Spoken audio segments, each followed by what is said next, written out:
matter who you are, where you are, what your choices have been, and what karmic timelines and contracts you have journeyed, the light is calling for the reunification of all aspects of life in this realm now. It is calling for the cleansing of all polarities.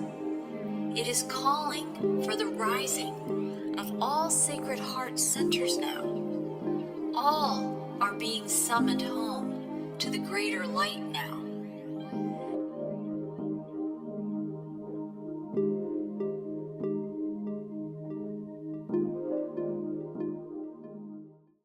Hi, and welcome to Whole Soul Mastery's Live Well, Live Whole podcast series. I'm Marie Mohler, and I'm an author, intuitive, and a messenger of integrating the polarity within and integrating wholeness within. And I am here today with Matthew Crofoot. Matthew, thank you for joining me. Yeah, we spoke a few months back about some buckets and ways to discern with all this information that's swirling around. And in these times of change and transformation and ascension, we're being summoned to prepare. And so preparation feels like it's an integral part of that change and transformation and ascension. You know, if there's four corners to that conversation, preparation is definitely a solid square in there.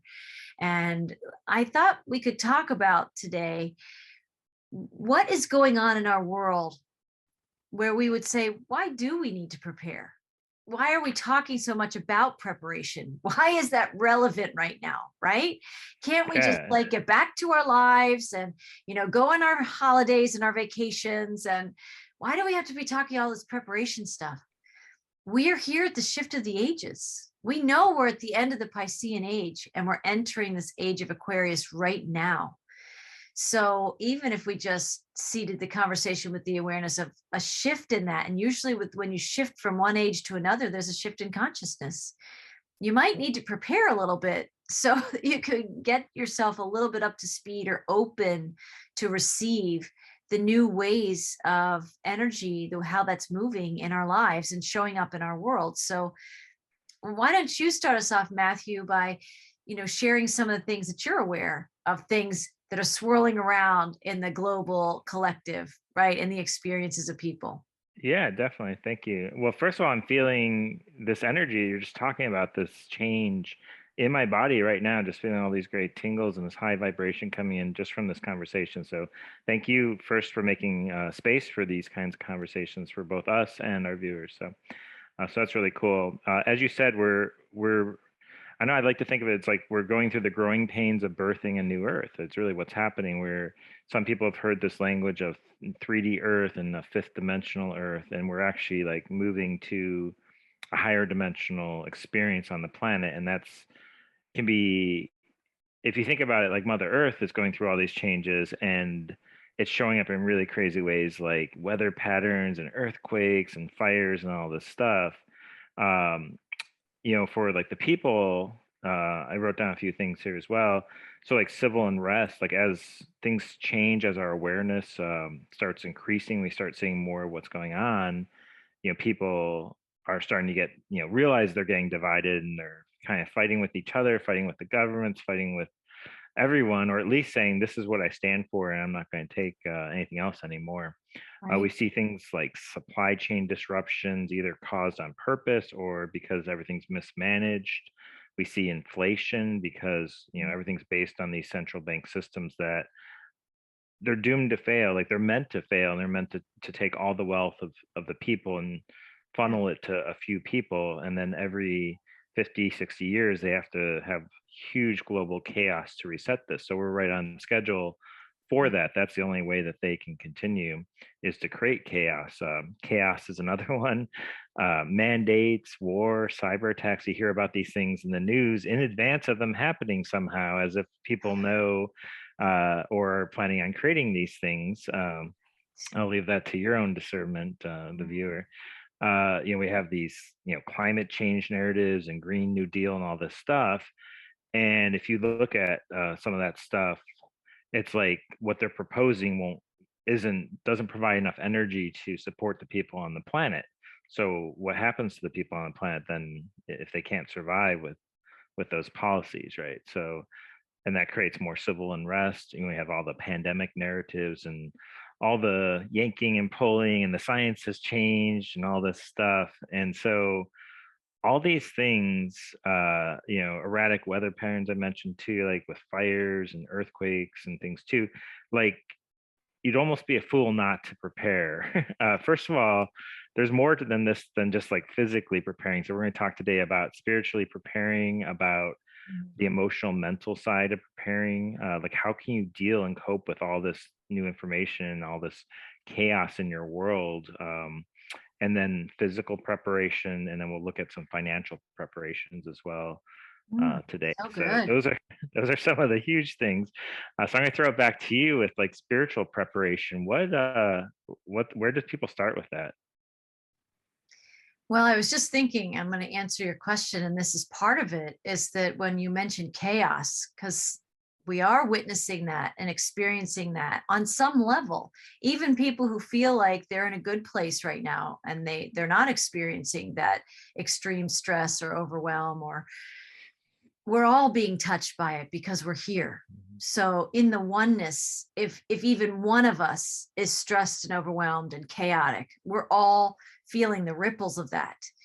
And so I find that the remedy to going into the chaos or getting submerged in the chaos or being taken over or overwhelmed by the chaos are these spiritual tools that we have, which the guides have referenced for many years, soul skills, right? We have these soul skills that we've carried with us.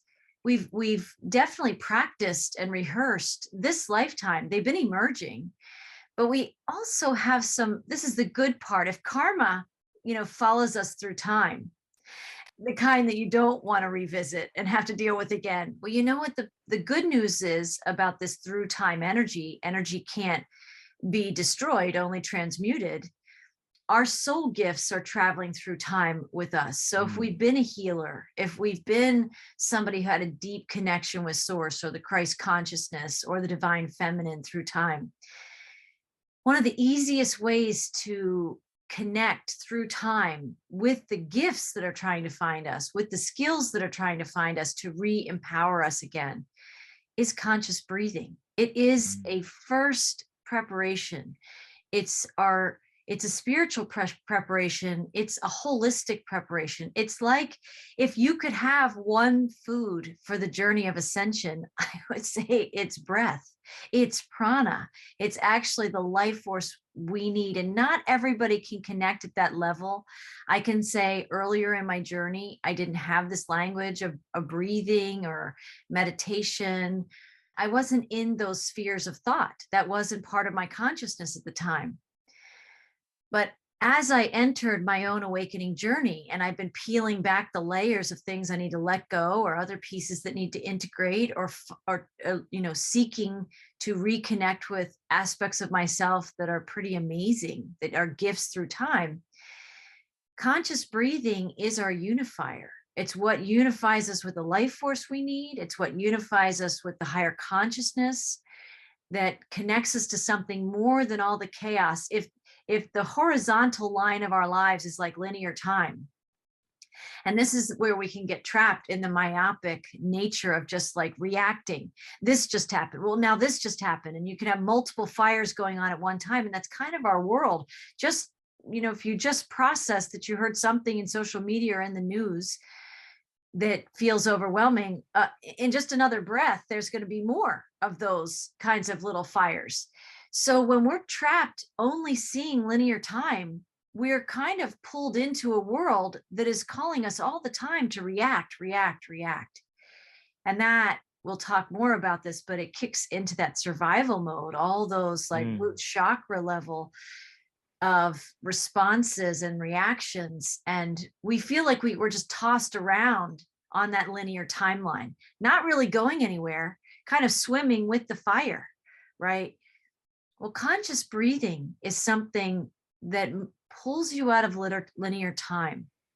It's more where your divinity is, and where there's like a peace that passes understanding.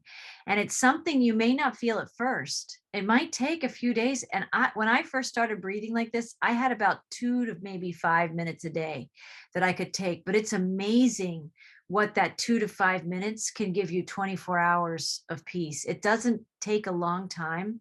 So I spent a lot of time talking about conscious breathing, because I do think if our chakras, if our root chakra has been so traumatized in this realm for so long, it doesn't take much to tweak that chakra and trigger us into looking through the lenses of surviving.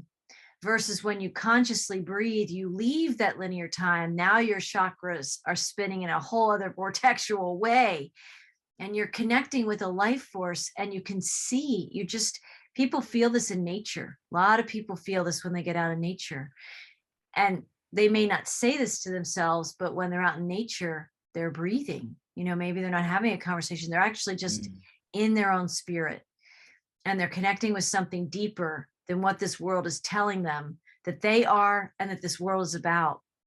So for those of us that are here to be participants in the change, instead of being a participant in the chaos and the division, we need these other tools. They're going to lift us through another, like, otherworldly life force that isn't just from this 3D space, that can only offer us more stress, more ways in which we're not getting along, more ways in which there's conflict and unrest and cognitive dissonance, even with ourselves. When we just take a few breaths, it's amazing. It's amazing how that heals. And it's true, if somebody had an injury, anytime I've been injured, or if I'm not feeling well, if you just take a few deep breaths, sometimes it's because there's another kind of prana and life force that's filling you in that moment, almost cradling you in that moment, and saying, there's another way. There's another way to see this. There's another way to be in this. And there's another way to transcend this. And we don't have to go into that conversation, but we are ending a transcend. We're transcending a lot of these times. And so that's point number one. Preparation number one is conscious breathing. But it's the portal through which we access all of our other gifts in the spiritual realm that we would need to, deal with and transcend all the energies that are swirling about. What is it for you? What is that? While you're talking, like, a couple of things came to me. One is this idea that we're infinite, and if we get so hung up on this idea of like this, like, the world around us and this experience and this lifetime and this body and this ego, that we're just really, like, definitely afraid to lose any of that. But if we can open to the idea that perhaps there's something more that will go on forever, when you said, like, energy can't be destroyed, it's like we can't be destroyed. We will just move on to something probably better than this, So it's like, you don't have to rush this journey, but you can, like, allow it to do its thing and release it, release your worry about it. I kind of think is one thing. So that's like a change, a spiritual change inside you that sometimes is hard to, like, make happen. A lot of it's about allowing and surrendering and letting go. And these are lifetime lessons and tools, right, that we have to work on sometimes. But ironically, we shouldn't have to work on them. We should let them go. After a while, it does get easy. The other thing that came to mind is this idea.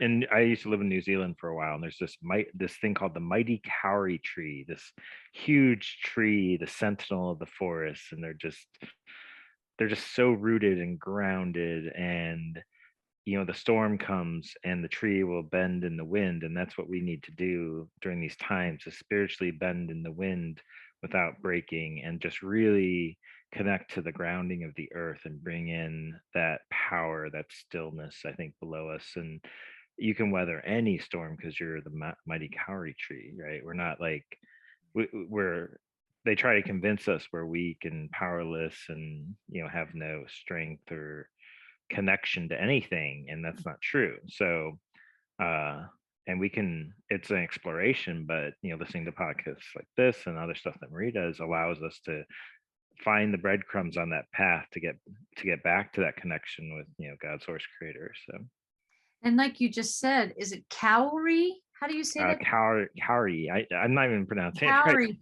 Oh, I'm listening because I actually want to look it up, because Yeah, I that's think it another starts with a K. example. So Not only do they have their roots, but they're vertical.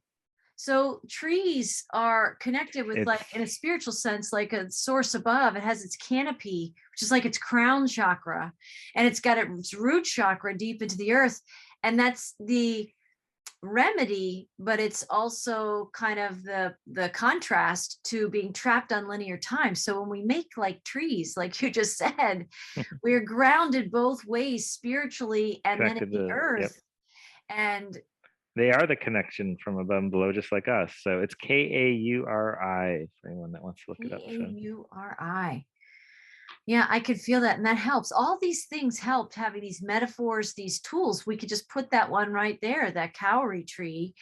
And when we feel like we're about to get blown over by some kind of gale force winds, whether that's way outside of us in the political, what's going on in the world and all the vibrational soup we talk about, or whether that's inside. Sometimes we've just been triggered and we've got our own gale force winds, going off inside ourselves.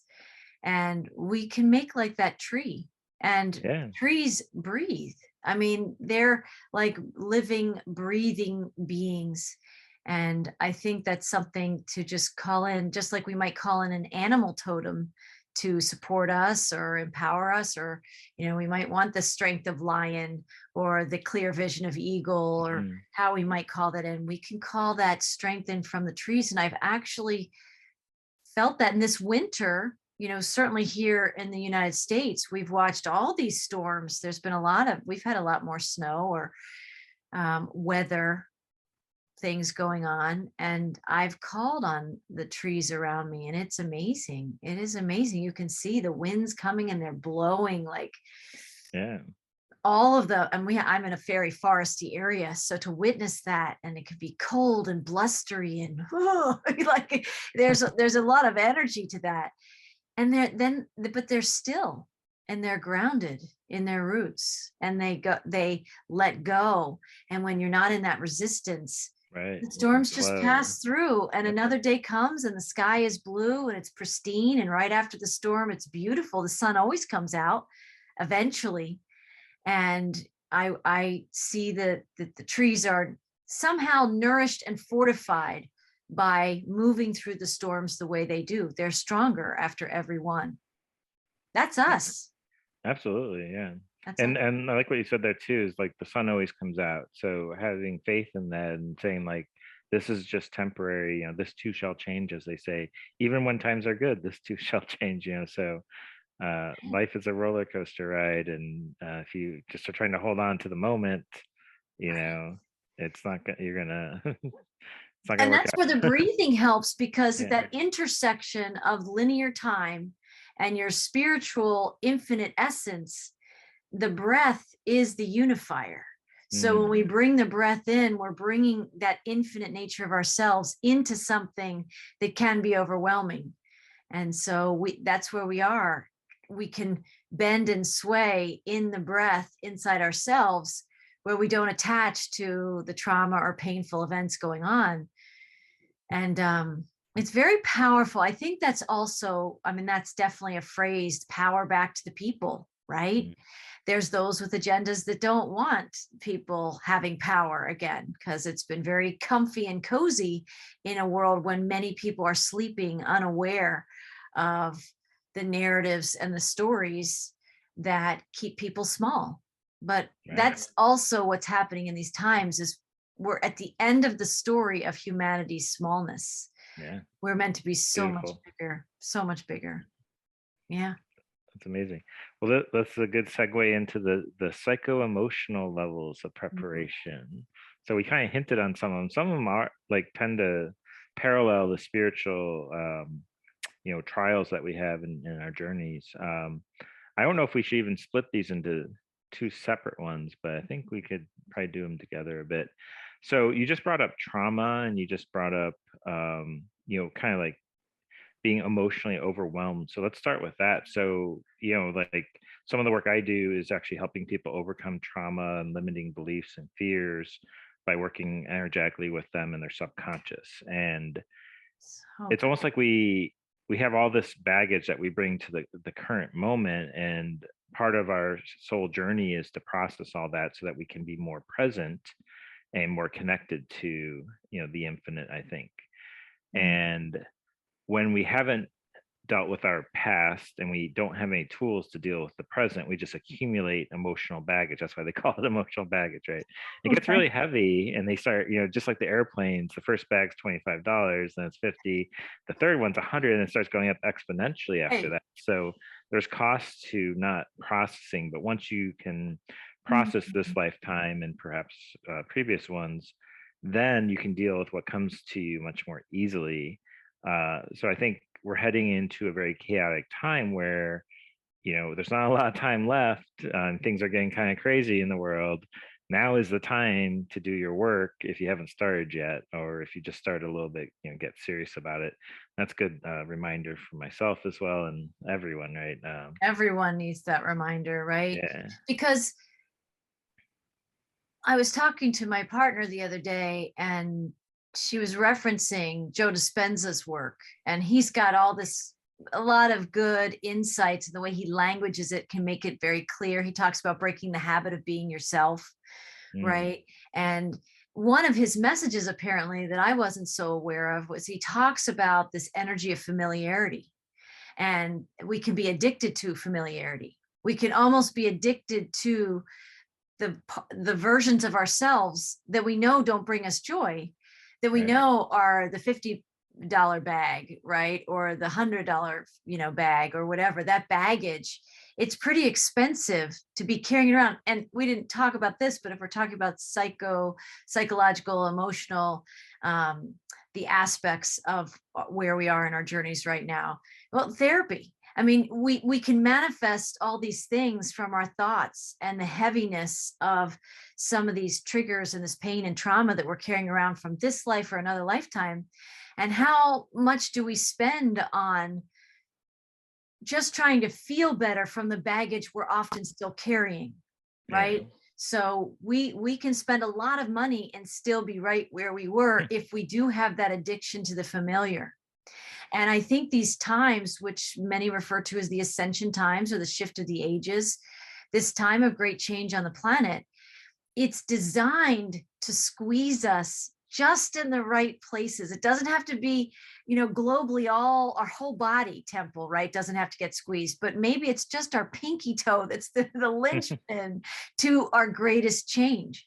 And the universe knows, and our higher selves know, and the baggage that we carry knows what's going to be the domino factor. What's going to be the thing that has to let go, surrender that pain, let go of those bags?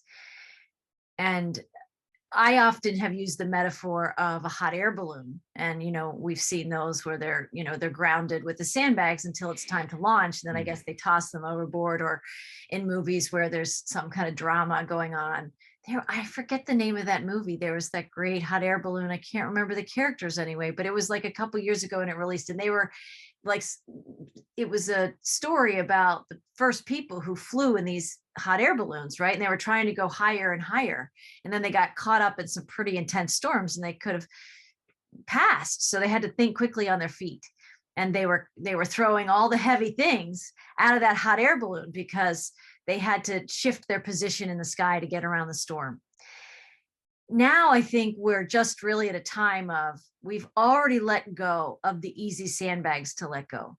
So if there was some pattern, or you wanted to give up some vice that you have, maybe you're like, I'm going to stop drinking coffee in the mornings. It'll be better for me financially. And maybe I don't need to have that every day. Maybe that was easy to let go. But then there's deeper things that like wed to attachments to the familiar and attachments to the pain, that as much as many people will profess that they don't want that anymore, when it really comes time to like let the sandbag go, it mhm. almost has been a part of their identity for so long Yeah. They don't even have the words for it, but they don't want to throw it overboard. They don't want to let it go because it's like a companion. It's become a good friend, right, in our lives. The trauma and the pain and the stories we tell ourselves about ourselves, those are companions in the journey that are private. We don't necessarily talk about that with people all the time, but all those versions of ourselves that show up in the thoughts and the ways we talk to ourselves, a lot of people haven't been ready until now to start to become willing to say, I think it is time for us to part ways. I think it is time to let this go. And all the emotional attachments, we can have a lot of eating behaviors around that, all the ways that we cope with our stress. And yeah, because we're not in that place of conscious breathing. We're not in that place of unity and wholeness inside ourselves, where all these stories, if we have these characters that have like the label coffee on it, or addiction, or sadness, or grief, or shame and guilt, we carry those around us, and those are characters in our stories. And we're the ones who has to realize, I think I'm moving into a new story, and I'm being squeezed to move into a new story. And I don't think grief and sadness are coming with me. So there's almost like a departure. Like we have to be talking to them and saying, we're not going to be hanging out with each other so much longer. and for some people, like I said, we've already tossed over the easy bags. A lot of people have. They've already said, oh, I don't need that. Just like cleaning out your closet, if you're or cleaning out your garage. There's always those first obvious things that you're so grateful, like, oh, that needs to go. But then you get down to like things that you've had for a long time. And even though you don't use it very often, it might have sentimental value to you or whatever it is. You can't fully justify that you should keep it, but part of you is attached to it and you're not ready to let it go. Even though if you did let it go, your space would be clearer, everything would be neater, you'd feel better and lighter. We're now evaluating, I think, as a whole humanity, those deeper things, that is that murkier vibrations that are the deep stuff that is carried with us through lifetime. The deep stuff that's like self-worth issues, self-doubt, guilt. Some of the transmissions have been talking about maybe Adam and Eve's guilt and shame that we're carrying pieces of collectively, of like, I don't think I should have taken a bite of that apple. Right. Right. And then look at what I've done to humanity because we made those choices. And then we kept feeling guilt and shame. And then we seeded that in our offspring. And now the world is carrying each a piece of that shame and guilt. That's really heavy stuff. Because we were beasted and tempted by this biblical serpent, and we've been carrying that around. So, a lot of these bags, some of them are simpler bags, and they're not as complicated with the emotions and attachments we have to them. And then some of them are really complex, and they thread to lots of other ones. And that's the part of us, like Joe Dispenza says, that we have to break the habit of being ourselves. We have to unwed, consciously uncouple. Somebody used that language before, right? We're consciously uncoupling. We don't even have to be angry. We don't have to fight the sandbags. We don't have to fight. Let them go. We just have to let them go. And there's different ways to do that, and different healers that can help people with that. Both of us are among them. But part of it is just acknowledging there is this bag in my life that I don't need to be carrying anymore. And that could be scary to admit, but there are people who will help facilitate that healing if you need some support. But just knowing that there are bags, we all have them, and we all have to do the clearing of them one by one by one. And the nice thing is when you collapse some of the big ones, the other ones tend to fall away, right? It's not like you have like 10,000 bags. Once you open that closet door that they're all going to hit you in the head. You get some of the big ones and the rest are going to fall away. And that's been my experience again and again, but it's powerful. And it's powerful to admit to ourselves, I'm the one who's having a hard time letting go. I've professed all this time that I don't want this drinking problem, or I don't want to have this scarcity issue follow me any longer, right? I want to be in abundance. I want to have these things, but I'm the one that's attached to the thoughts that I have every day that travel with me all the time, that let me know that I just can't have the things that I really desire. We have to be the ones that say, you don't need that passenger in your car anymore. You don't need that companion in the journey anymore. And it's you that has to walk your way out of that, to say, with different tools and techniques and skills and things like that. But, it is an awareness of, I am letting this go. I am consciously uncoupling. I'm unpartnering with my allegiance to these beliefs I have about myself and my life that I'm experiencing. So very powerful. It's powerful. This is deep stuff. It's not just the surface stuff anymore. It's the deeper stuff. That's totally the deep stuff. You brought up so many ideas there. I'm just going to point out a few and maybe throw a tool or two out so we can get some practical stuff in here. I think there's two things that kind of came to mind as what limits people from being able to let go of those bags. And one is we really have to learn how to cultivate safety. And so this would be a practical tool, as well as the idea of meditation is an obvious one you hear about all the time. When I was going through a nervous breakdown, I decided that when I'm meditating, I am safe. I am untouchable. Nothing. I created this little bubble of I can let go of everything in this moment. And it was just a manufactured idea, but I created my own safety in that meditation. And so that is what made it really powerful for me. Yeah. And then I think another big limitation is people have self-esteem issues where they're like, maybe I don't deserve any better than this, or maybe this is all that there is for me. And so that's where you get into stuff like self-worth and self-love, like a self-love deficit, right? So that's something that you can, if you're listening to this and you're like, oh yeah, that sounds like me, you could research, how can I love myself more? And just self-care and showing ourselves through little actions is one good way. And I'm sure there's a bunch of others, but research that a little bit. And then, yeah, I think those are the big ones. Can I say something to that? That it can be really simple, that self-care. And I was even given the language soul care. I think self-care is definitely an aspect of soul care. We're finding our way back to soul care, that prioritizing that.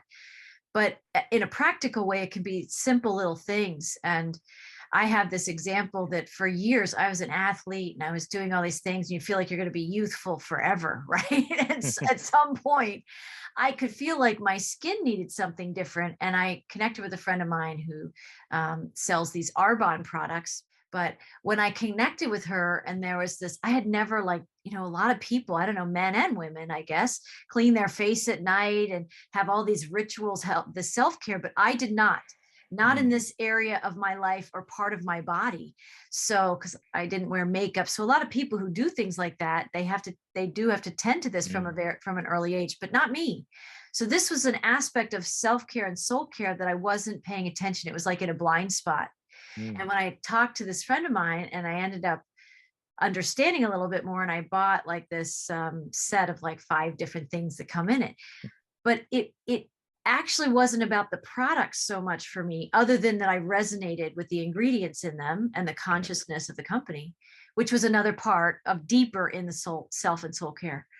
But something happened that when I washed my face every day and every night, I was connecting with myself on a whole other level. And it sounds so simple, but if you do, and you create that bubble like you did in meditation, whether you meditated for 5 minutes or 30 minutes, but creating these spaces for ourselves, what's the common element of what we've shared? It's being present. I'm present when I'm cleaning my face and I'm putting on, the creams or the lotions or whatever, in a way that I hadn't made time for, and I hadn't brought my consciousness to that. And when I'm taking care of my face in such a very conscious way, I'm taking care of the rest of me in a conscious way. So one intention flows to the rest of me. And that became something that I never planned it to be that way, but that once or twice a day, I'm having this very conscious connection with myself.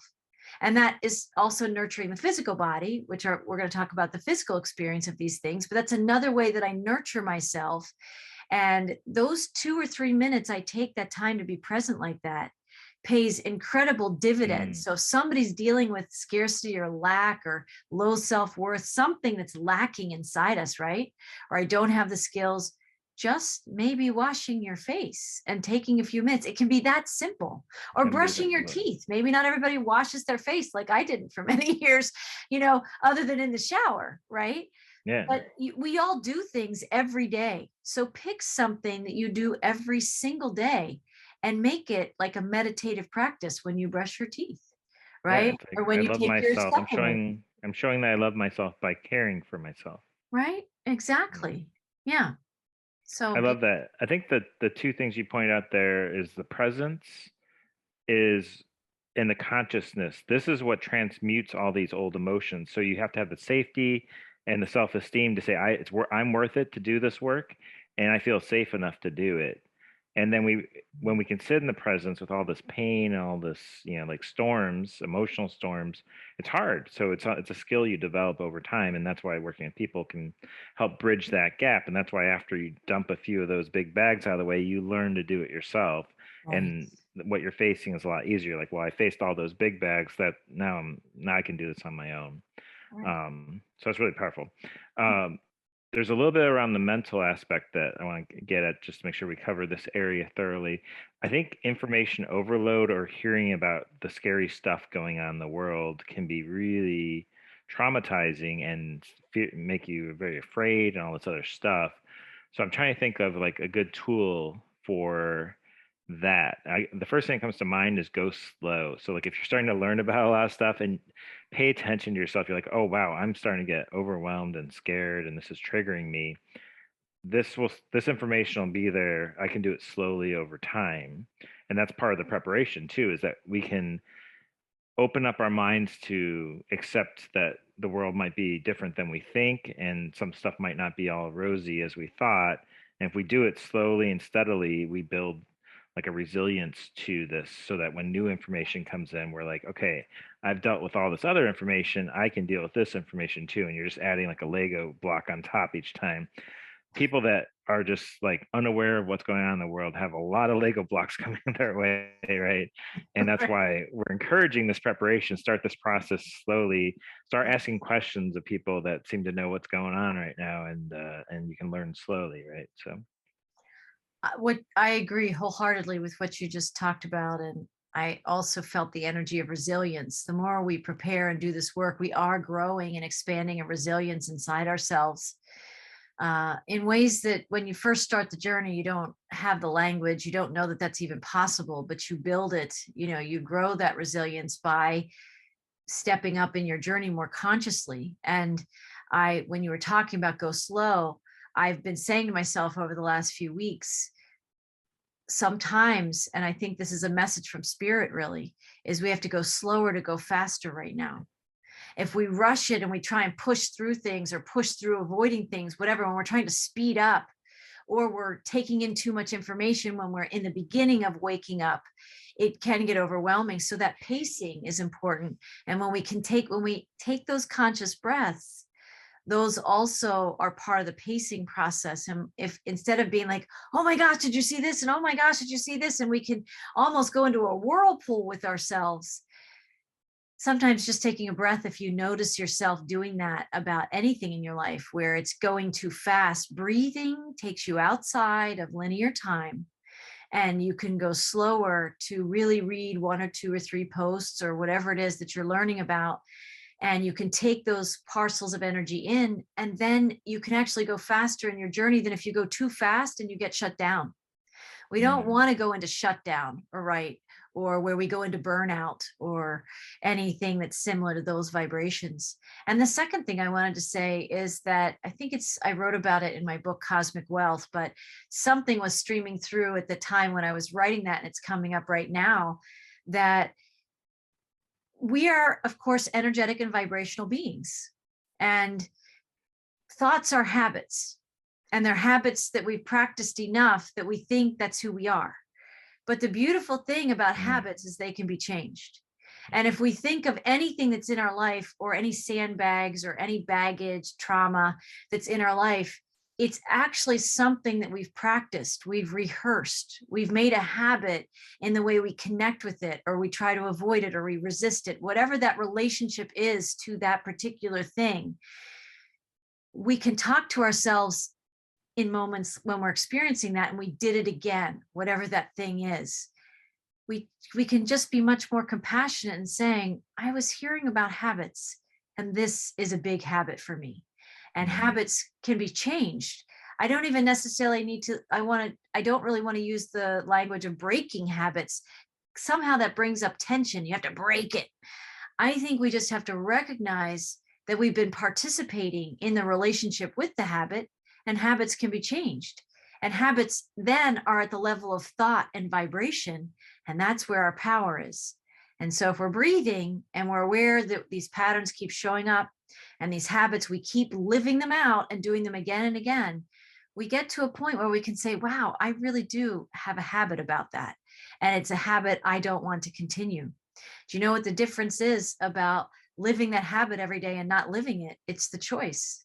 It's the choice that I'm not going to give life force with my thoughts, the mental, especially, and then with my feelings. I'm not going to empower that habit anymore. I'm going to either drive a different way to work. If there's something that, you always go by the grocery store and you have to buy a certain kind of food or whatever it might be. Okay, so make a new path, go down a different road. You don't have to pass the place that gives you all the triggers, and know that you're breaking the habit of being the older version of yourself that was wedded to that habit. It's very empowering. Someone said, I don't know, was it Abraham Hicks? I think they said you can break a habit in 21 days. Have you heard that? Some people think that. I think it could be 21 to 60, but it's different for every person.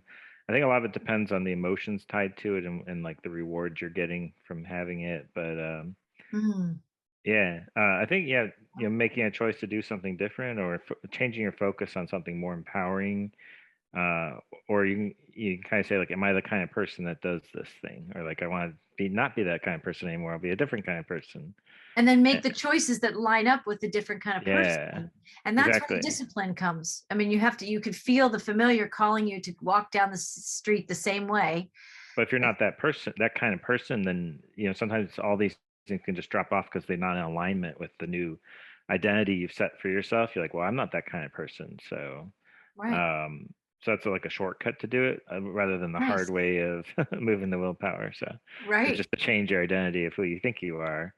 But all this stuff is changeable, which is what's kind of what you're saying. And so, on the planetary stage where we're all getting mad at each other, angry because we have different beliefs and different experiences, it's like, no, just like allow everyone to have their own experience. Truth is relative to their experience. Yeah. You shouldn't have to you can have your experience, they can have theirs. And that's the one thing we need to allow for, is for everyone to have their own choices. Powerful. Yeah. Cool. Do you want to move on to the physical?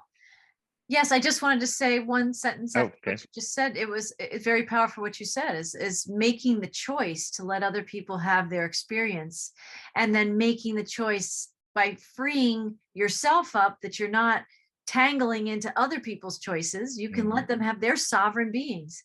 That's a big shift. They're sovereign, and so am I. So when we let them be sovereign and we give ourselves permission to let them view things, value things, live things the way they want to, we're giving ourselves permission also in that process to be sovereign inside ourselves and our choices. So that conscious decision making comes in there too, but it can be as simple as just making a different choice, and you make enough of them and you're forming new habits in the direction of the version of you that you want to go. Yeah, like one of the choices I just made recently was I just stopped watching TV and I started listening to podcasts and learning during that time. And that's actually a really great strategy too for the psychological preparation, is stop watching the news. And if you're watching something that's making you angry or having a lower vibration emotion, that's a good sign that like they're just manipulating you and you really don't want to be watching this probably. So so that's a very, very simple thing we can do, is just stop watching that stuff. So stop participating. Yeah. So good. Cool. All right. So physical is probably the easiest one because a lot of people think about this kind of stuff a lot, but we'll try to bring some thoroughness to this. So I want to introduce this with a few models. So one is, you guys might have heard of Maslow's Hierarchy of Needs. And so basically at the bottom of this pyramid, there's like a base, and that's all about like your physiological survival stuff, like breathing, food, water, sex, sleep, excretion. These are like the needs we have just to survive. The next level up is like safety. So things like security of your body, being protected, having a job, family, health, having safety in your property. And then it kind of moves up to like, self-esteem, love and belonging, and actualization, which is like, if you are wealthy and have all these other needs met, you could be a poet or a philosopher because you've reached You're that free. state. You're free. You're free. So we've lived in a world where we've, especially if you're in a richer country, a Western country, you can self-actualize a lot and you can choose to spend some time enjoying those things. But we might, be shifting into a world where we're back to focusing on survival for a while as systems change.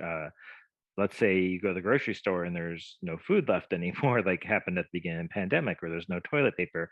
All of a sudden you're concerned about these simple things again. And it's not just like, oh, this might happen. It's already happened and it is happening right now today. So I think it would be wise to pay attention to that and get ahead of it while you have time. So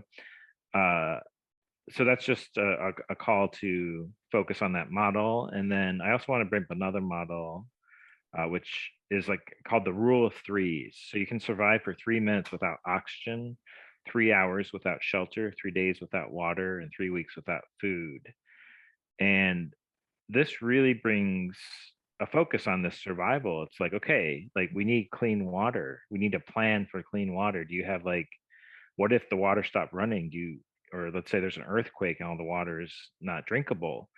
Do you have like a 5-gallon container jug or something that you can fill up in your bathtub when you realize there's like a tsunami coming, or do you have a filtered water bottle, for instance, that you can, if you are forced to like go camping, you have to drink out of streams and stuff, then you can use this, right? Do you have clean air, and are you willing to bring in those conscious breaths that we talked about at the beginning? So that's kind of like the first thing. And then the safety and protection of your shelter, and then food is probably the biggest one.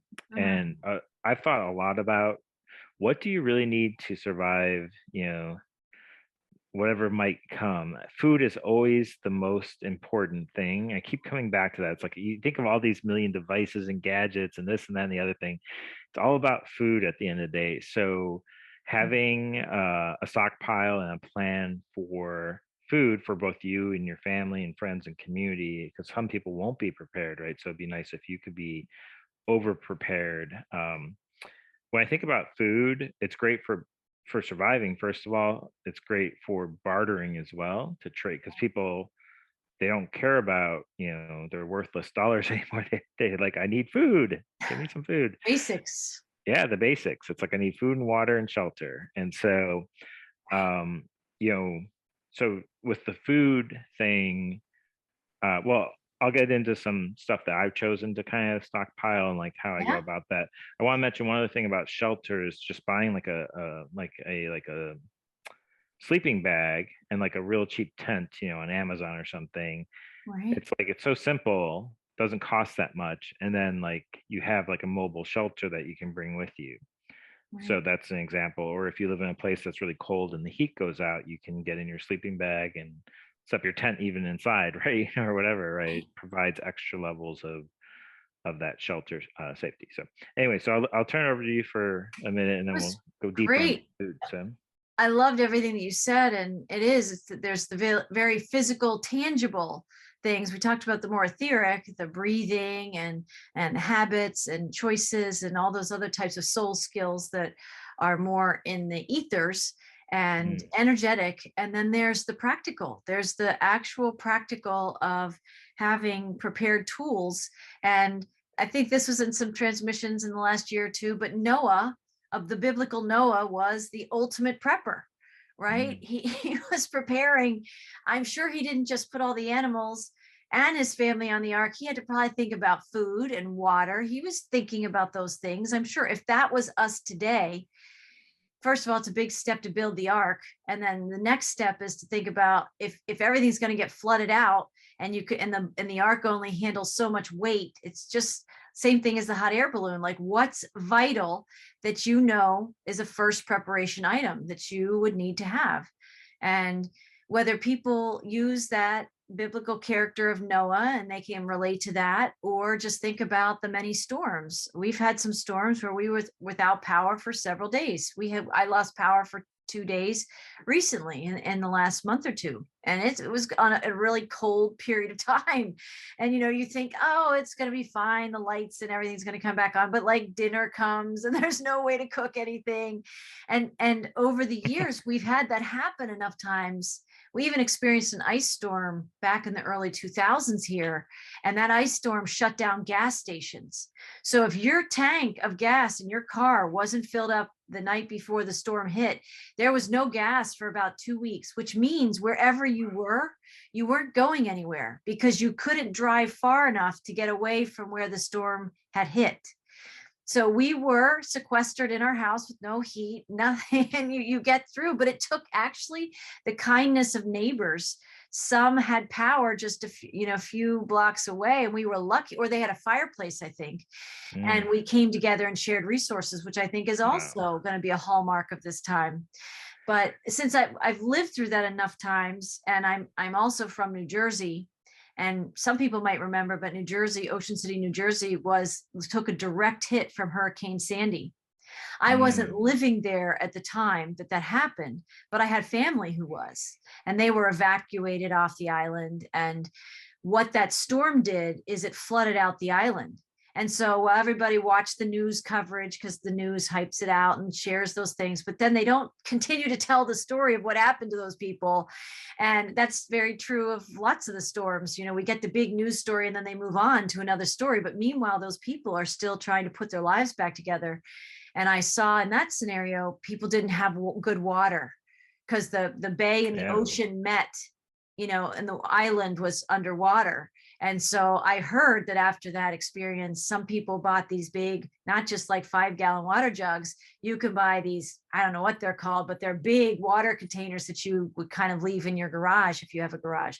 So there's all different kinds of ways to prepare if you've experienced any of this, or if you're just somebody who's a camper who like goes out and connects with nature. What you pack when you go camping and the supplies you need to go have that experience. It's kind of like thinking like a little bit of not long-term camping, but interim camping. And you might want to have a fire pit or matches or extra batteries for your flashlights. And I have to tell you, this could get long-winded, but I'll say when we lost power for 2 days, a couple months ago, it's kind of fun. Like the first couple hours, you just bundle up and you're like, well, this is fun, this little adventure. 8 hours go by and you're like, okay, it's a little cold in here. And by, 12 to 24 hours, you're like, this isn't really funny anymore, right? And you have to start going and looking around your house. And I have extra batteries. I've been preparing, but you know what? I was not prepared. I don't have a map and a list of where things are. So when it went dark and I'm like, I'm sure we have all of our flashlights, right? I couldn't find them. Matthew, I could not find them in my house when all of a sudden I was like, wow, because the electric company had said, we expect your power to be back on within the next couple of hours. Well, it had been like 8 hours. And as I wasn't paying attention, but of course the sun goes down earlier in the winter. And I was like, it's getting dark and I can't find my flashlights. That was a reminder to me that you can have all the supplies, but if you don't know where you put them, that's not helpful. So all these things are things we're learning from ourselves to say, we have to be more conscious.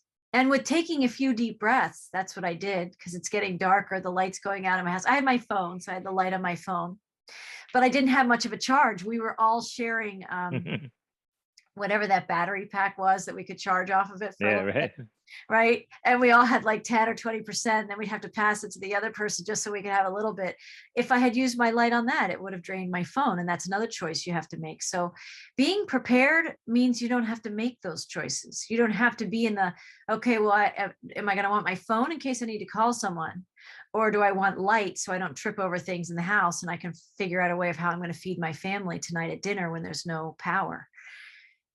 Being prepared means you can be calm in the chaos, right? Being prepared means you have divine prana flowing through you and life force and guidance, when the linear world is just going to offer you more fear and maybe shame, or, oh, I can't believe I wasn't prepared. I was feeling a little bit of that. Like, I know I have flashlights and I can't find them.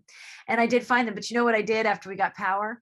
A couple of days later, I went to, the big box stores or whatever, and I bought a 3-pack of flashlights. And I have, put them in a place where I know for sure where those are, because you need those to get to anything else in a situation like that. And I hadn't prioritized that before.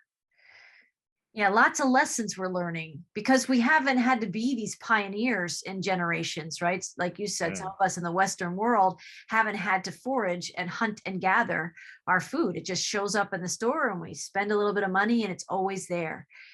Well, that's the illusion we've been living in, but we may have to route to, preparing and having the resources and the food supplies we need, or medicines. I don't think you brought up medicines. Or if you have pets, if something happened and it was 2 to 3 weeks before power got restored. And I can tell you, it happened in Ocean City. I think it happened to the people with Katrina.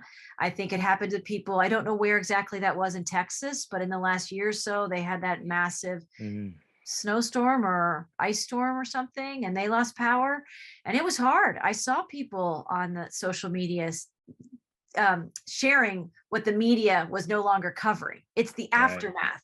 It's what do you do when you're the one in that situation and no one's coming? You either work together with your neighbors and you share resources, or you get yourself prepared ahead of time. And we're kind of in a time of this flickering, these weather changes and all these happenings. So tangible resources, very important.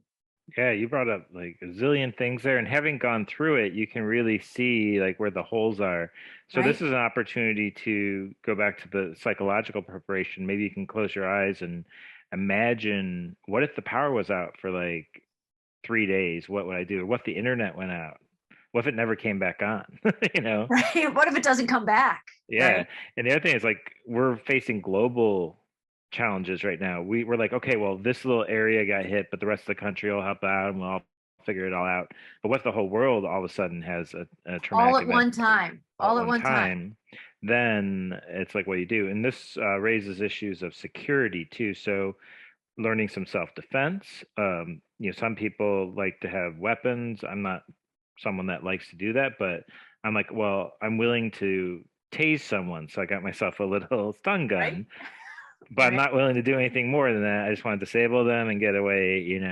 So we all make our own personal decisions on that front, but having some sort of protection, because when no one has food, people are desperate and they'll come to your, location and look for food and whatever. Foraging, right? It's Yeah. another level of foraging. You brought up community, which is another huge preparation. Now is the time to meet people in your community, meet the local farmers if you can at the farmers market, do different things, talk to your neighbors if you haven't already. And, if you're prepared and you're calm and you have a plan, then these people will follow you because you're like thought ahead and you can help keep the people around you safe, right? So that you don't have those security issues. You talked about all the great stuff around the house, like, how are you going to cook? You have your flashlights, right? Where are they? The battery's been changed. Do you have a first aid kit? So these are all like the simple, practical things. I like even thinking about backup methods of cooking. So Yes. like I have electric in my house, but my stove is gas. That gives me some resilience because I have Oh, two different sources. So I could like cook in my instant pot with electric, or I can cook on the stove with gas. So if one goes out, the other might still be going. What happens if the power goes out and all the food in your fridge starts rotting, right? Or things like that. answer that, right? And that's why you want the non-perishables. I don't think we've used that word, those words, but it's Yeah, we'll talk about non-perishables. food, some ideas, and I'll ask for your ideas too. I also got like an electric kettle, which is interesting because you can like heat water and maybe make oatmeal sort of out of that, like Nice. different things. Yeah, that's a Just gap. I don't have that. Yeah, or like you have a hot beverage.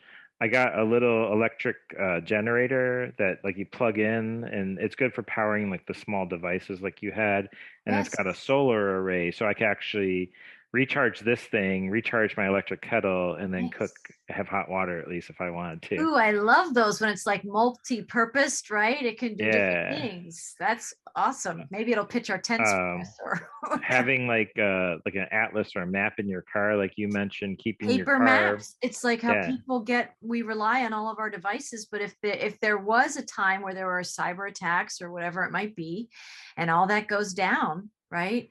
Right. Paper products like that, things that are tangible that you can look at and see. Yeah. And then you have a plan, write down addresses and phone numbers of people in case you need that. Um, Fill your gas up when it gets to halfway, and we'll talk about that for financial reasons as well. Yes. So these are some of the practical things. I also want to take a moment to say that there's a stigma about being a prepper or whatever. Like, it's like, who cares what the stigma is if you can, have what you need to survive an emergency? It should be a badge of honor. It should be an amazing thing that you've had foresight, but you don't have to get crazy about it. You could just be like, I don't have to be in fear. This is coming from a place of, uh, like providing for myself and creating security, a bubble of security and safety for those around me. So So good. a different energy that you can come to this instead of being like a hermit sitting at home, like worried all the time that the world's ending. You don't have Sky to is do it. falling, right? Yeah. Yeah. With these supply chain disruptions and inflation, those are reasons to prepare ahead of those things. So we'll talk about that more, with the food. So do you want to get into the food stuff a I'm going little to get bit? into the food, but I just want to bring up Okay. one Yep. example. And I love characters and stories. And if they're biblical Mm. characters, sometimes they're the great teachers. And Joseph and the Joseph King of Dreams, with the Pharaoh having that dream. I don't know all the details of the story, but I know enough that I think the Pharaoh was having a dream and he didn't know what it meant. And Joseph, people had recognized when he was, I think, in jail, he was in prison or enslaved in some way, but someone knew that he was a dream interpreter. That was one of his gifts. And so the king or the Pharaoh sought him out. And in the end, he decoded the dream, and there was going to be 7 years feast, 7 years famine. Why do we have all these stories in these biblical texts of preparation? It's because the cycles of time, the seasons of time, and the cycles of events happen where people had to prepare. And if they didn't put away in the 7 years of feast, right, where they were abundant, that 7 years of famine that was coming was going to be a lot harder, and there would have been a lot more death, probably a lot more suffering. So by a little bit of preparation where they put together from that awareness, the dream came, the interpretation of the dream, and a plan and a preparation was put in place. And by doing that, I don't know how many miles out people would come, but they would come to get their grains. They would come to get their rationed amount. And a lot of people got through that experience because they did those things. And that's kind of, everybody was laughing at Noah until it started raining, right? Right. Yeah. And everybody was, I don't think they laughed at the king, because you probably would have been killed if you did back then, because he was the ultimate prepper in that moment. But that's us, and we can choose how we view ourselves. But I like being prepared because I know many of us are here for all the new, amazing, higher vibrational living that's on the other side of these times. And right. I'm not attached to that, but I am aware that I feel like I'm a spirit and a soul in form that's a rebuilder. And if we're here to be part of that rebuilding and to experience all the gloriousness of that, we've certainly been experiencing like the end times of the old cycle.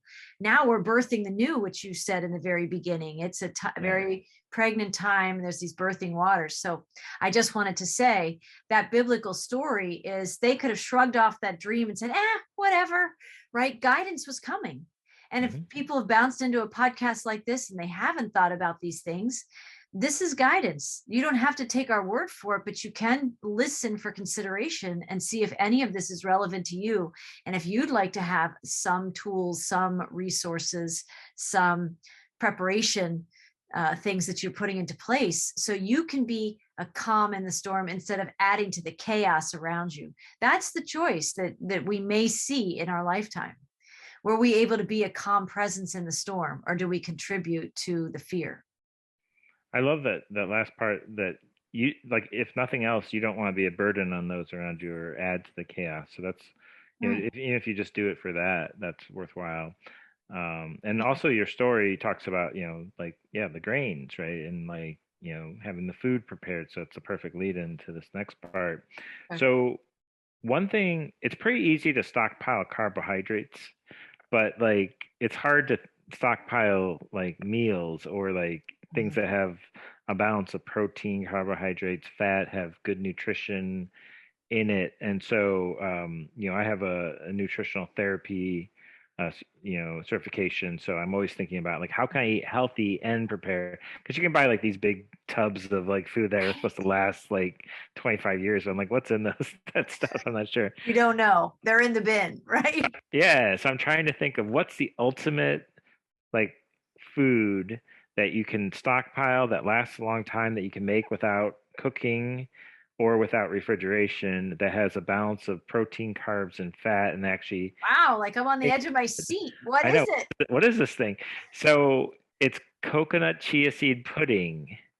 So this is my big Oh, tip for everyone. So you get a can of coconut milk, and you get a half cup of chia seeds, and you just mix it together, and then you just let it sit, maybe covered, preferably in the fridge. It'll gel really well in the fridge, but I think it would still work even if you don't have the refrigeration. You put it outside if it's the winter. Um, Stir it up, and basically the chia seeds gel and get all gelatinous, and they mix in with the coconut. And it's got a ton of fat. The chia seeds have a ton of protein. They have omega 3s in there. good. They have like various other minerals and nutrients and stuff too. And then there's some carbohydrates in there, not a lot, but a little bit. And then you can, if you want to, you can put in something to flavor or sweeten into like a little bit of maple syrup or some Mm. blueberries, or like if you have something like that. But if you don't have it, you can certainly survive on this. So you can get a couple cases of coconut milk, a couple big bags of chia seeds.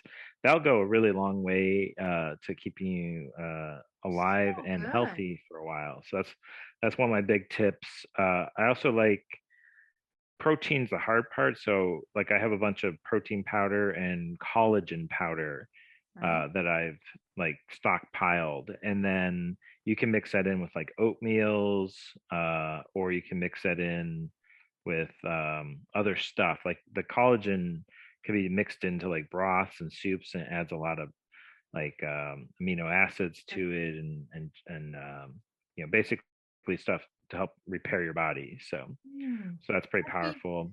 Also akin to kind of like an MCT oil or coconut oil. It's nice to store some of Yeah, those things too. absolutely. So the fats, you named two really great ones there, and then you can do some extra virgin olive oil as well. Yes. Uh, Almond butter is good and super tasty and fun. When if you're like, okay, there's no food at the grocery store, but I have all this almond butter. Everyone's gonna love you. You're like, yay. Meanwhile, people are Almond eating like butter. plain Right. pasta by itself, and you're like, Right. yeah, I got almond butter. Uh, for the protein powders, I really love Vital Whey vanilla because it's sweetened with stevia, so it actually can sweeten like Yes. your oatmeal and sweeten your stuff. And then the collagens, you can just do like Garden of Eden, I think it is, or Garden Garden of Life. of Life. Yeah, Garden of Life. And then there's another one. The most popular one is that blue one. I forget what that is. Yeah. Vital something or other. Yeah. Anyways, those are So both good. It was awesome. so important. And something that we haven't said, we're talking is like just one person. But if you have children or spouse Mhm. or in-laws or pets, you just make your picture a little bigger if you're thinking Absolutely. about preparing for that number of people in your immediate family, right? Yeah, the pets is a little easier to do, but yeah, then kids are gonna be like, I don't want to eat any of this stuff, so you have to think ahead. Uh, so rice and beans, black beans and rice, especially if you get lots of big dried beans, those will last forever. You soak them overnight. You can cook them in like an instant pot or something, or on a stove. Um, I love as a grain choice quinoa because it's really high in protein. Yes. So quinoa is a good one, and then oatmeal is kind of good. And if you have that sweetened protein powder with stevia, then it doesn't have any sugar in it or anything, but makes the whole thing taste sweet. So This is totally random, but I'm going to go out there on a limb because I think it's worth saying. My partner worked as a psychologist in the prison system for many years. And there were men in the prison serving time in their sentences. But one of them in particular, I've heard his stories of the cooking he would do while in prison, right? And the creativity you have to take something that if melted down, it becomes this other form, right? And you could use it. And so he has some recipes. I think he was even going to publish like a recipe book of how to use maybe uncommon ingredients, like a stand-in for the more standard ingredients, and you get creative. So if you have some of these staple ingredients, you will get creative about how you mix and match and how that sweetens that and that helps that. And the more you prepare, the less you might be facing either going outside. Like I've heard in my area, we have an abundance of chickweed. I don't know if you know about chickweed, but it grows in abundance here, like a weed, but chickens eat it, right? As a source of nutrition. And so, if people haven't prepared, that's going to be something they're going to be thinking about, is what's out in nature, right? Some people buy seeds. That's not nuts and seeds seeds for a garden. Nuts and seeds, definitely. And just being aware and plantable seeds is what you're saying. Plantable seeds, right? So that you can grow some of your own things. Some people may be thinking about exactly what is that called? Not urban gardening, but urban homesteads, or there's a whole movement about that. Some people are already feeling that energy of being self-sustainable, I guess. Yeah, I got a book on how to plant a garden on a quarter acre and like grow all these really easily. It's amazing what people can grow. And if you have, I don't have any of them, those planters that go up, right? It's you don't have to have a lot of space. I think you can make potatoes just by cutting a potato up and throwing it in dirt and it just grows. I've done that before. Yes, it does. They GMO all this stuff and irradiate them and stuff, so you'd have to probably get like an organic potato or something. But yeah, you know what it's called? It's called heirloom seeds. Yeah, so definitely look into that. And one other thing, so the stuff we're talking about is kind of short-term preparation, but longer term, there's a really great group called the Greater Reset. So they're taking the Great Reset and saying, "Look, we're gonna make this awesome."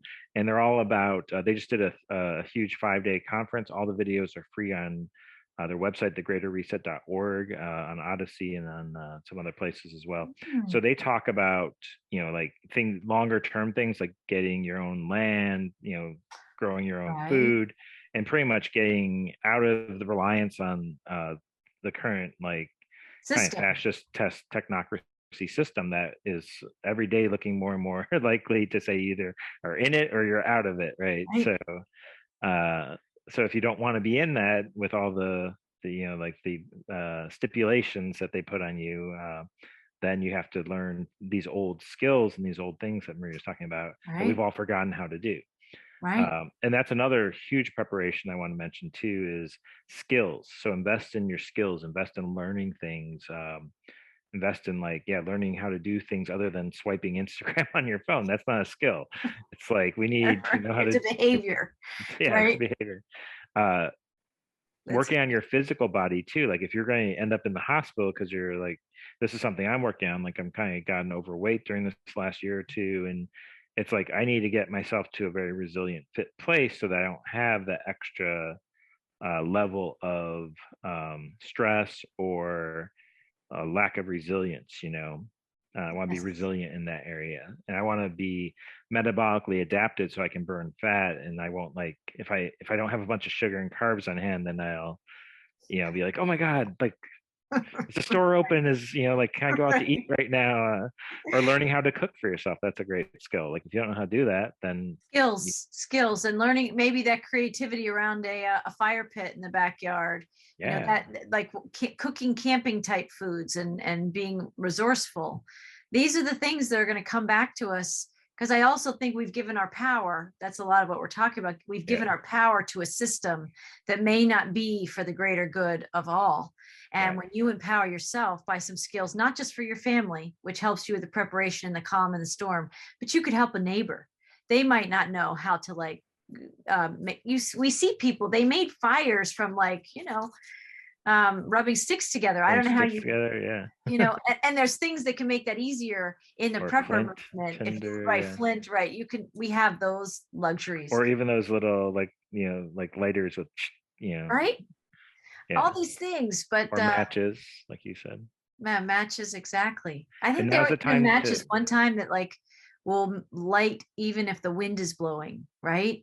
there's when you get into looking at some of these things, it's fascinating that other people were thinking about this and created those products. Few people are looking that direction still, but I think it might be a good idea.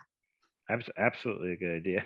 Right. So the one last thing with food, I've talked about more of the healthier stuff, but like if you're into like gluten and bread and stuff, learning how to cook, there's some old, like really old tiny, like you're talking about these old recipes, like making like no rise bread or like all Isn't these it like weird things. manna? What was manna? I don't know. You like mix a bunch of stuff together and let it sit outside for like a day, and then it just like cooks.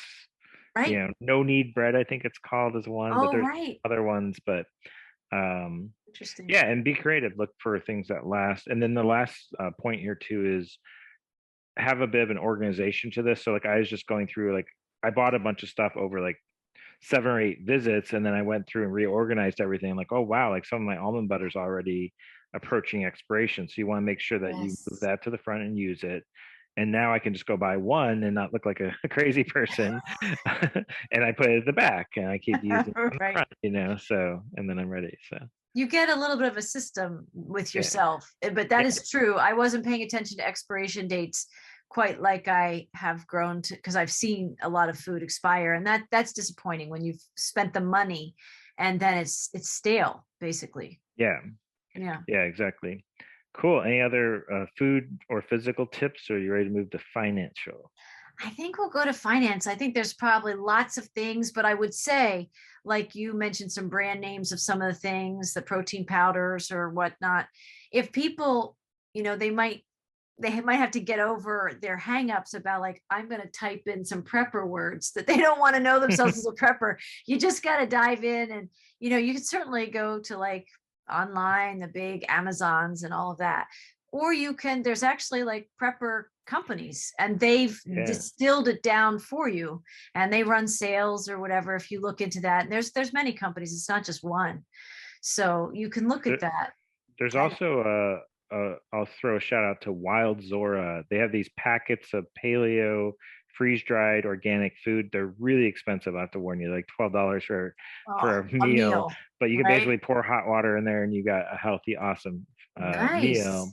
They'll do 10-20% off sales once in a while if you wait for those. But so that's like a good conscious company that's doing quality food, but it costs a lot. So if you're trying to create a whole stockpile, it might be a bit much. So, but like Trader Joe's has some really good deals on like black beans in a can and things like that. And so you can certainly do this on the cheap. And if you are fine with eating spaghetti and pasta, you can certainly do that route. But I've thought of over the years too, I don't know what it's called, but it's certainly cast iron.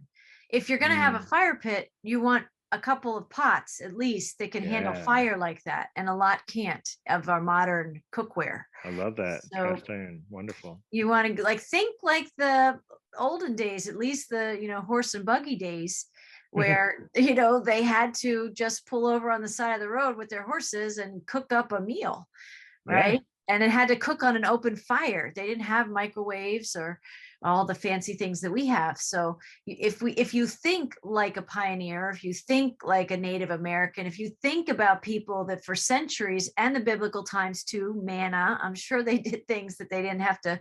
I don't know if that one, I tried to make that once and it was a total flop. I did it as a homeschooling experience, and my kids were so creeped out. They still listed as one of their traumas instead of a success story.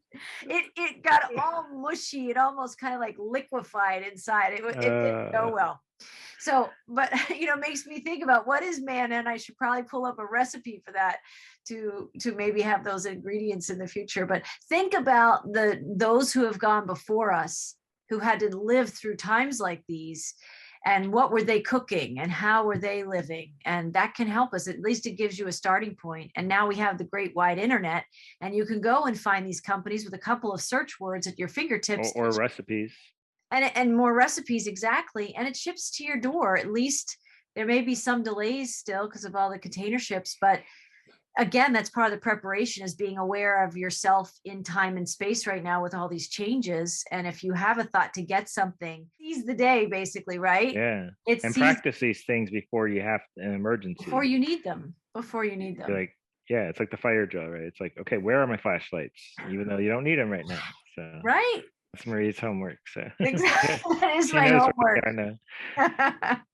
Cool. Well, let's get on to the last major section, which is finance. This is what I'm really excited about. And I think we're facing a huge economic catastrophe in this in this world. Basically, what's happened is, well, I'll just give like a little like history lesson. So, at some point in the world, the powers that wish they were, whatever you want to call them, created these central banks, and basically they gave themselves the ability to print infinite amounts of money that weren't really backed by anything. And then they used countries like the US with weapons and stuff to say that everyone has to have a central bank. So whenever you hear about these weird conflicts in places like Somalia and stuff, that you like, what's going on there? Why are we there? What's going on? It's like, no, we're making them take a central bank system is pretty much what we're doing. And we're also like creating stability around oil prices and things like that. So we're not being the good guys necessarily at all. Right. That's So part of the awakening, but yes. waking. So what happens with any kind of, it's called a fiat currency. It means it's just backed by the faith of a country. So the U.S. Federal Reserve note is the U.S.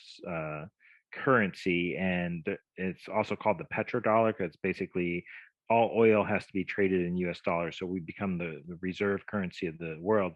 So the reason that the US is so wealthy is that we're very close to the source of all that. And so we benefit.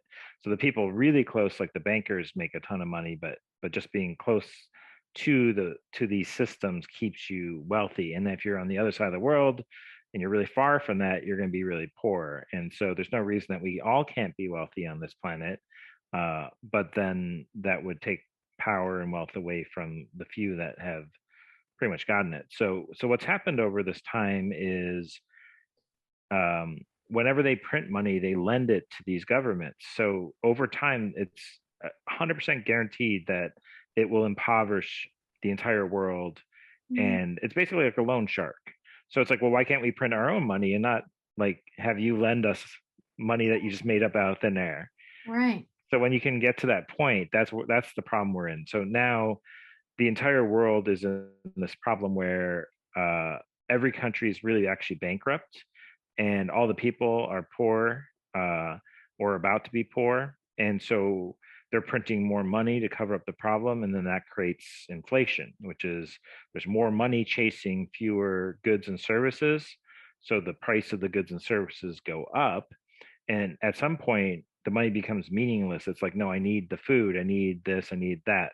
So what these banks and billionaires and globalists and big companies have done is they've taken all that money that they funneled to them, and then they've gone and bought all the real assets of the world. Like Bill Gates has bought up all the farmland. It's like, yeah, that's the most important asset of the world is the actual land, and especially ones that produce food. They buy up with water rights all over the world. They buy up all the houses with, through like BlackRock and It's stuff. like And then Monopoly, only they're the only ones buying. They're the only ones buying because they funneled all the money. In the meantime, the purchasing power of the Federal Reserve note in the US has dropped by like 98%. It's happened over a century. But now that's why everything costs so much. And we think like, oh, my house is worth a lot. No, it's like, look at what you're paying for it. You need more dollars to buy the same house. So between like 1760 and 1913, when the first central or the current central bank was established, there was 5 to 6% inflation over hundreds of years. Now we've seen just complete decimation of the purchasing power of the people. So this inflation's real. They keep lying about it, but it's real. It's here, and you can now see it for yourself. You go to the gas station, you see it. Meat's gone up 20-25%. But wages aren't keeping up with it. So this is what's going to lead to a lot of that civil unrest when people are like, I can't feed myself and my family anymore. I can't afford to buy the things I want anymore. What's going on? Squeeze is coming. Yeah, we're being squeezed. And the first rule of being a parasite, which these people are, is you don't kill the host. But they've gotten so greedy and so hungry for power that the only way out for them is the totalitarian control of everyone in the world. and tell us that this is the way it is. And the people are like, you know what? We don't want it that way. We want it a Right. different way. Can't we do something else? So, Right.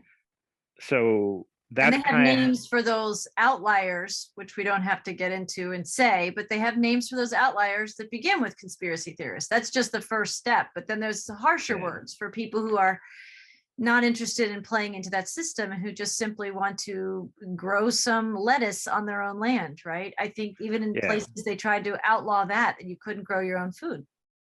Yeah, exactly. So they're trying to make it illegal to not participate in their system on the fringes, and they just keep moving the yardstick. So Right, right. people are starting to wake up to this and say, you know what? Why don't we like stop trusting you? And they want to bring about a central bank digital currency. It's like, no, you've completely ruined all the other currencies, and we don't want one where you can track and cut off our money anytime you want. So that's the problem that we've reached here. So how do we prepare for this when you know that every day your dollar is worth less, but not just like a little bit less, like over 20 years it's worth less. Now it might be worth less tomorrow or next week or a month from now. It might be worth 10% less, or what if it's worth, half what it was. So Right. so when faced with this, we have a couple things. Investing it in like something that's just like, I need more US dollars, or running out to work really hard to make more US dollars. Those are kind of worthless, right? Because they're gonna be worthless. By the time you get paid, you can't really spend it on much, right? So It's like a shrinking hamster wheel that doesn't really yeah. go anywhere.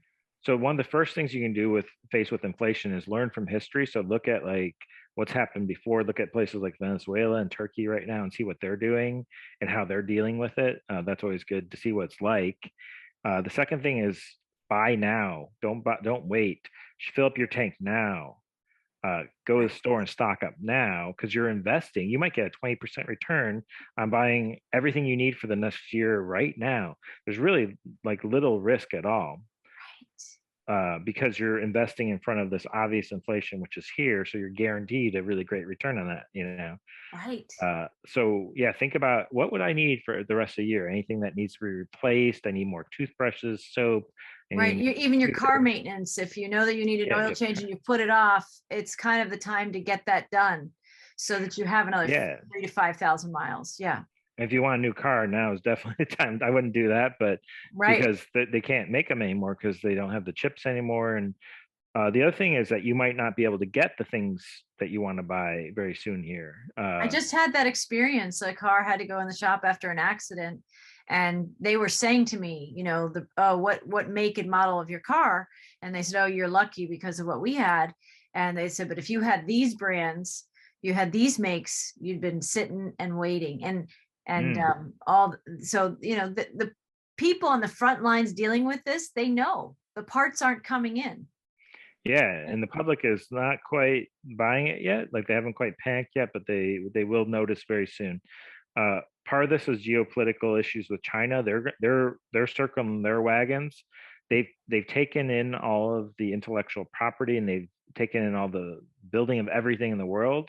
And we keep outsourcing all that to them. And now they're like, great, thanks for teaching us how to build all this stuff. And we have all the rare earth metals. We're just going to keep this all for ourselves now. Because why would we give it to you? Because we're at war with you, So, so basically, yeah, like we need to become, the US and other countries have to learn to be self-sufficient again. Just like we're talking on the personal level of learning these survival skills, we need to learn manufacturing skills and how to do it without polluting the environment and all this stuff, right? So if you know that the US dollar and the other currencies, and this goes for Britain, it goes for pretty much all the countries, they're all going to go through inflation here, especially energy inflation. So just get ahead of it. That's the first big thing. And then the second thing you can do is if you have like retirement savings, they potentially will be worth, well, I guess I'll preface with saying I'm not a financial advisor. Right, exactly. It's for educational purposes only. Do your own research, but I'll tell you what I'm doing. So I've realized that my retirement savings could potentially be worth nothing if they keep hyperinflating it.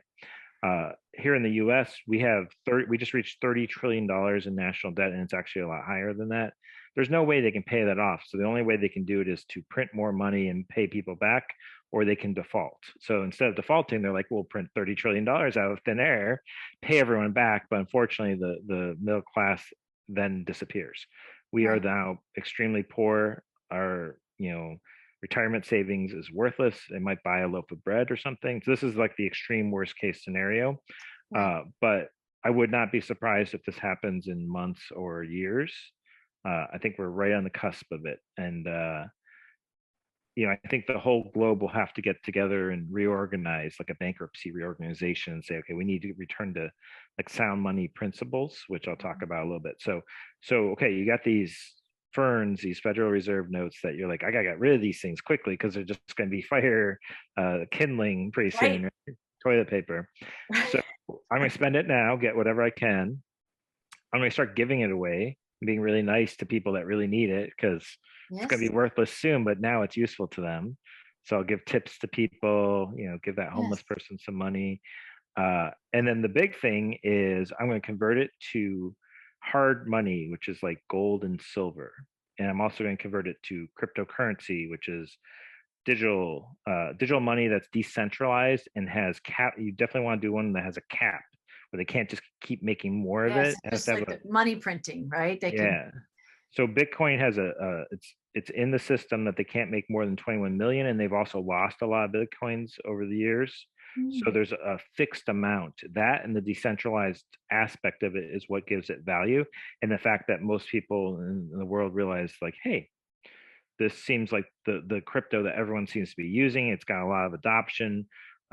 Some countries have started using it, which just pisses off the central banks because they can't control it. So so with gold and silver, this is a great preservation of wealth through inflation. It might not look that way yet, and those markets are manipulated. But when the central banks start to lose all their power and everything collapses, these things are going to probably take off like crazy.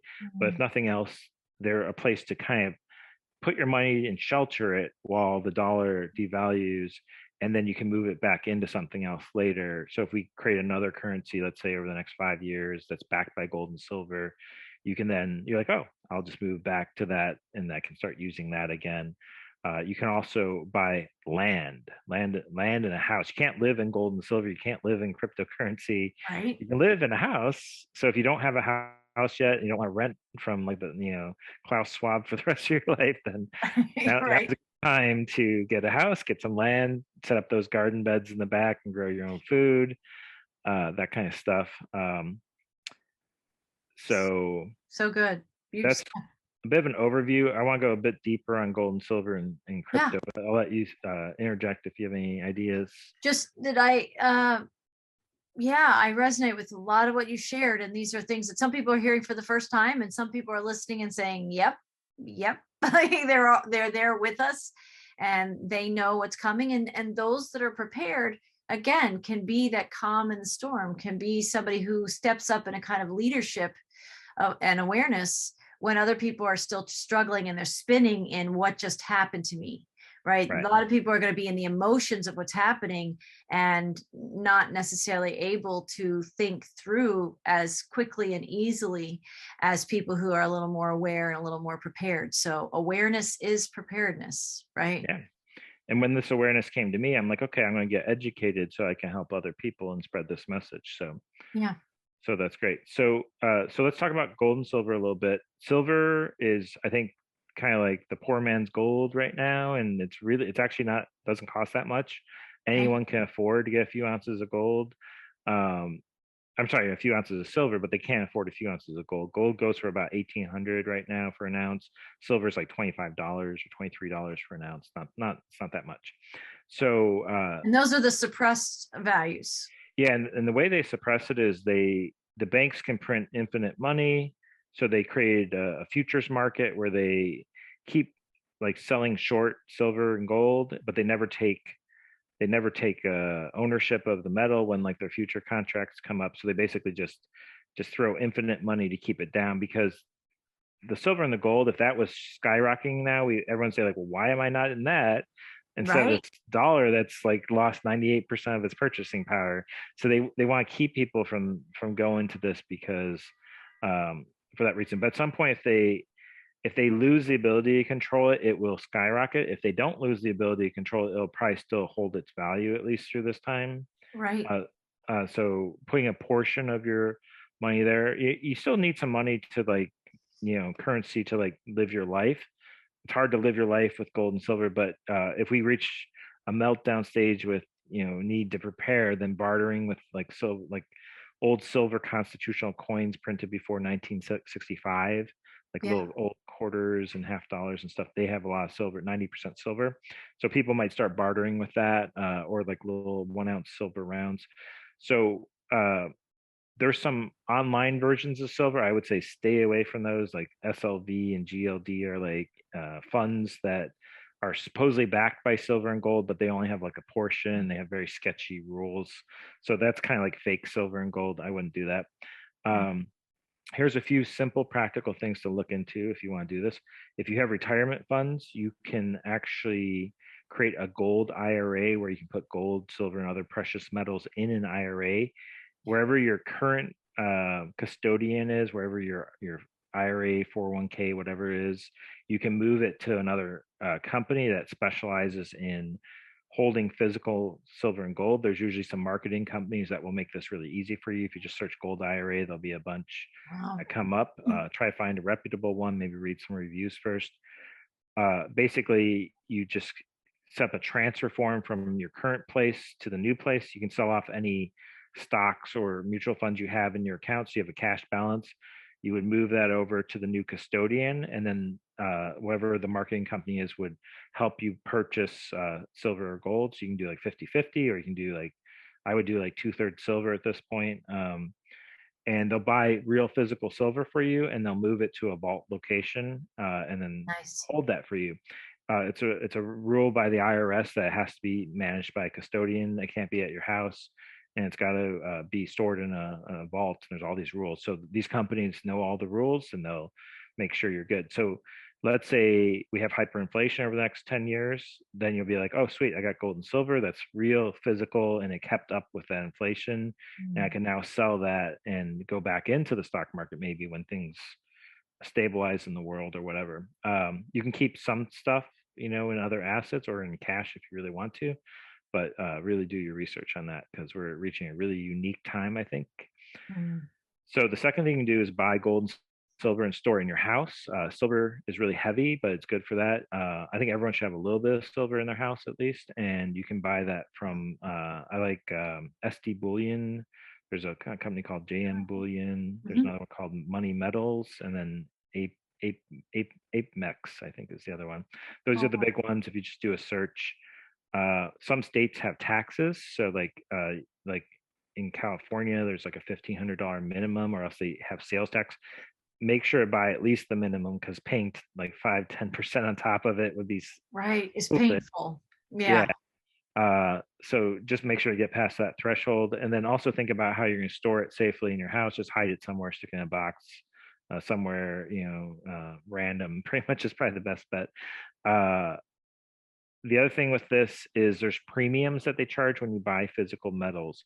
It can be as much as 20%. So there's two types of things that people usually buy. They buy coins that are minted by countries.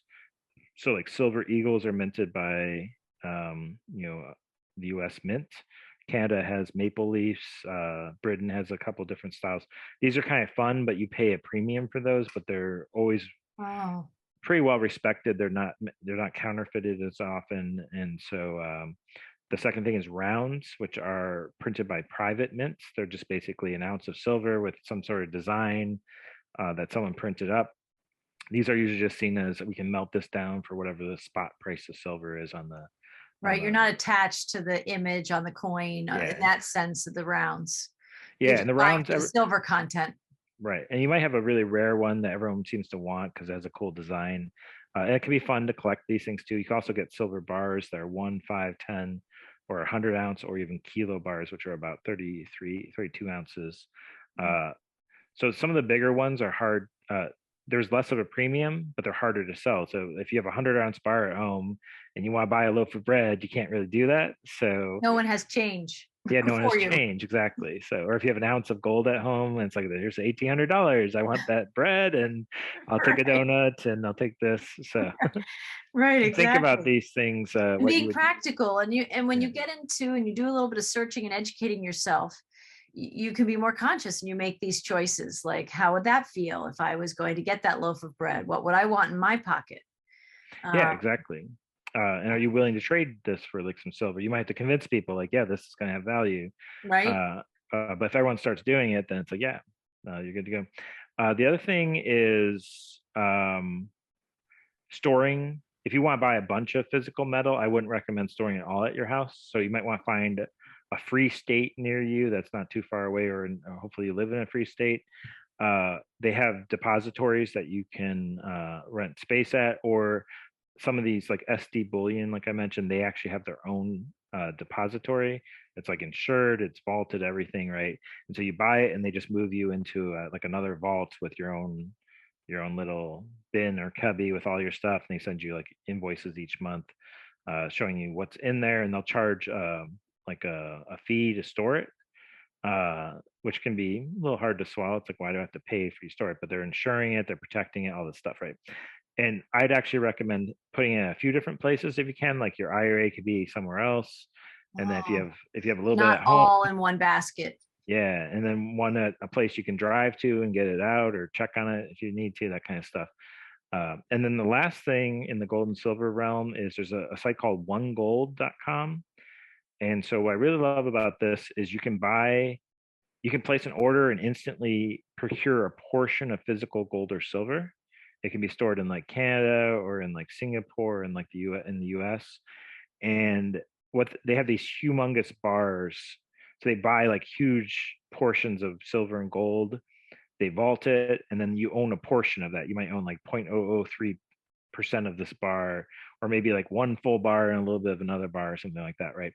You can Wow. sell it instantly. So it's almost like a very liquid market, and there's only like a 1% to 2% markup.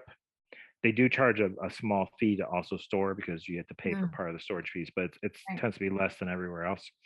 And you can also buy this with crypto. So if you want to get out of crypto and into hard metals, you can actually, I think it's like a 1.5% surcharge, which isn't that much for that kind of thing. You can actually sell your Bitcoin and buy silver at some point if you want, you know. But that's Uh, how people are moving. They're on the move. They're moving their yeah, awareness. They're moving their assets. We have yeah, to get ready exactly. for a new world, right? Because the old one Yeah. is departing. So this one gold is a very, it's kind of in the middle of all these solutions, because it's very expensive to buy the physical stuff with the 20% premiums and get them shipped to Mm, you. So this is like a 1 or 2% premium, and you can get out of it instantly, get into it instantly, you know. So it's a good way to like to store stuff if you want to like get, if you put like a house deposit there and then you sell it all and then you buy some land or something, or that kind of stuff. So that's the silver and gold tips I've learned. good. And then the crypto stuff, I would say be very careful of crypto, first of all. Learn about it, try things out with very small amounts of money. A lot of times people will use two exchanges to purchase.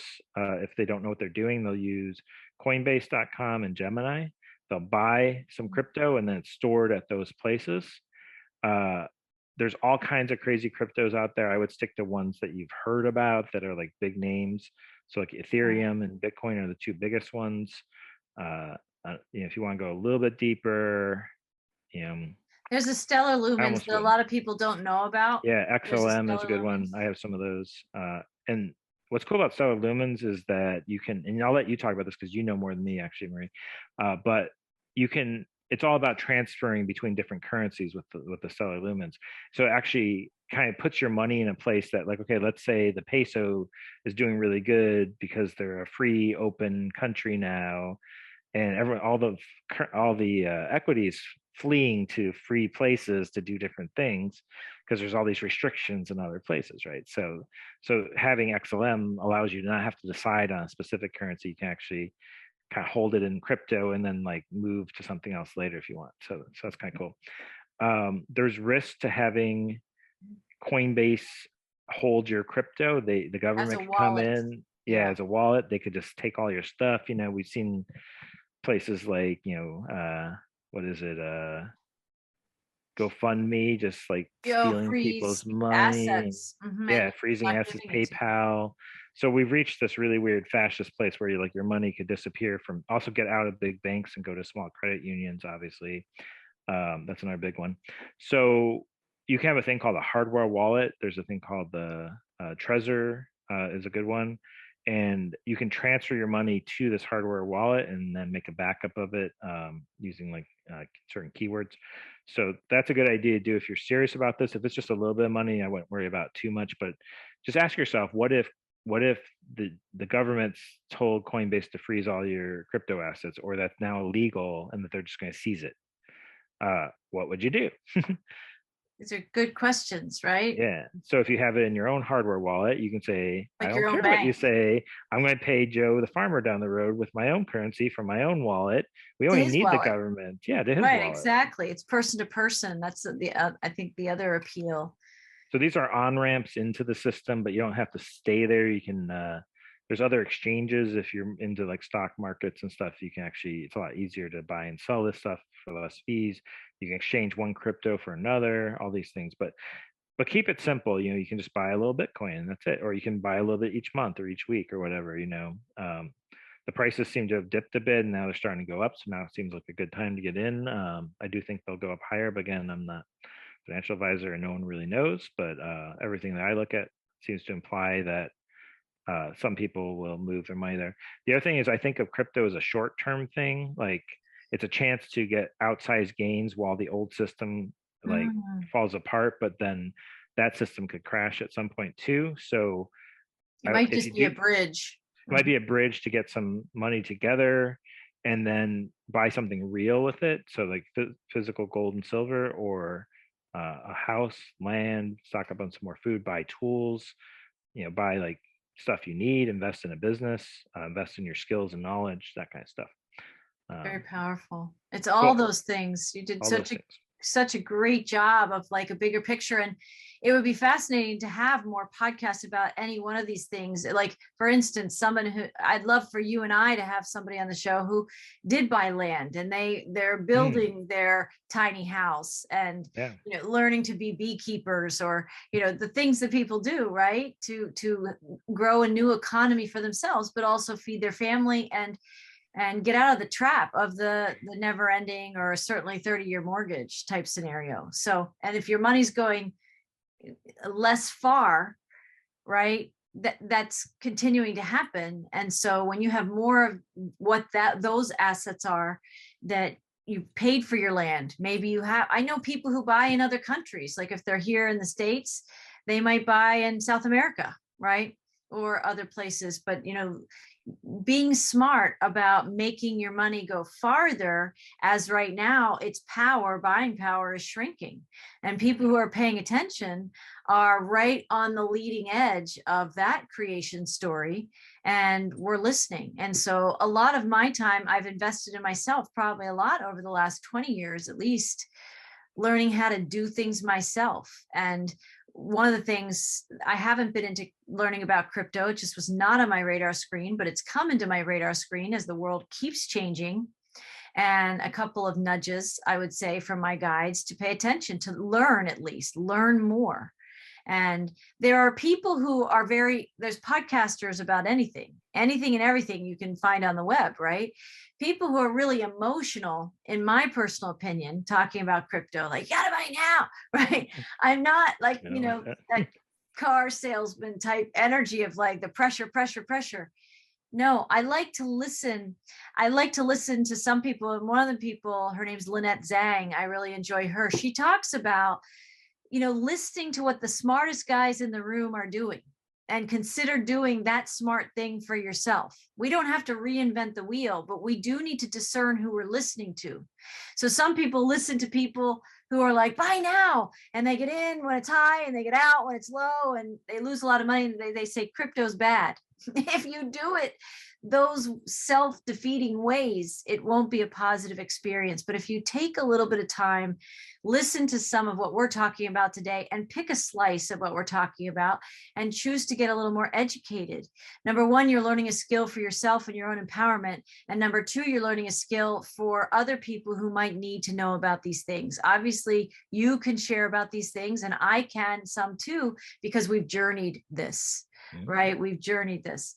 So we're just sharing some of those parcels of energy with people listening, open to this new language. It's a new language because it's a new way of interacting with your money. It's a new type of money. It's a new creation, really, that we're creating as a humanity. And I think there's a time when people can say, I'm not going to do that. I'm going to stay the course of what I've always had, the addiction to the familiar.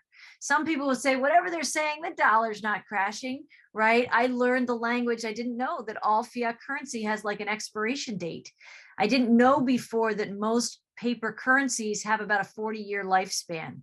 That was part of my education process to say, whoa, and the US dollar is already at twice its life expectancy, right? So you know there's this time where change is here, and the signs are there in the system. And I listen to people much smarter than me about all those things, but I listen to the people who clearly are invested in education.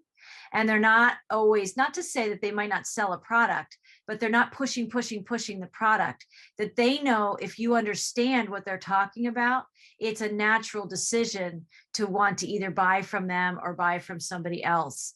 So, and if they're really good at what they do, they're already making the money they need to make. They don't have to put a scam on you to make a dollar, which they know is failing anyway. So, you know, right, it's the case in point. So anyway, I think we've covered a lot of ground. Did you have more? Was that? I just wanted to give one shout out to a site called peakprosperity.com. They have a thing called a crash course where they talk about the economics and the global trends that have kind of led to the situation we're in a very logical, simple, practical way. So peakprosperity.com. Nice. Definitely check that out, and some of the other things we've mentioned throughout this. But yeah, I think what Marie just said just wrapped it up perfectly. So thank you for that. Right. And that's what we remember. If you have that conscious breathing, at least in your awareness, even if you're not doing it yet, when more things hit that fan, the shift hits the fan, as they say, right? You may say, what was she talking about that would make me feel better? It's the breath. That's where your life force is going to come, and where a sense of calm can come in, where panic or fear or any other uncomfortable emotion might want to, be at the forefront of your consciousness. And then having awareness of this, that awareness is preparedness. That's another vital part of stepping into saying, I don't want to invest the time. I don't have time. We have all the excuses, which is part of the emotions of this journey of I don't have time for that. That was my point with Spirit and my guides about even learning about something like crypto. I don't have the time. Well, Spirit had a way of clearing my schedule for a couple of months, saying, you might want to make some time. And we just made a little bit more for you. So I was like, okay, I have time. And I spent about 8 or 12 weeks in that particular education process, dipping my toes in the water and listening to different people and feeling where I resonated just for the teachers I needed. Because there's a lot of teachers out there and not every teacher resonates with us. So rather than throwing the whole concept out, like you said with peak performance, like we find these things that work for us. And if they work for other people, great. So yeah, there's a lot more that what we seeded in this conversation. Any one of these things could be a larger conversation that I'd love to have with you. And we'll see how our listeners respond. I know a lot of people are at the precipice of about to wake up to this, or they're in the journey somewhere, but they are going to be very happy when you see people start to talk about the things you've been curious about, but you haven't taken the steps yet. It's just another affirmation from Spirit in your journey that this may be coming soon to a life near you, like your life. This is coming for you. And, I haven't had any experience in my life, to be honest, even if I was asked to do something I didn't want to do.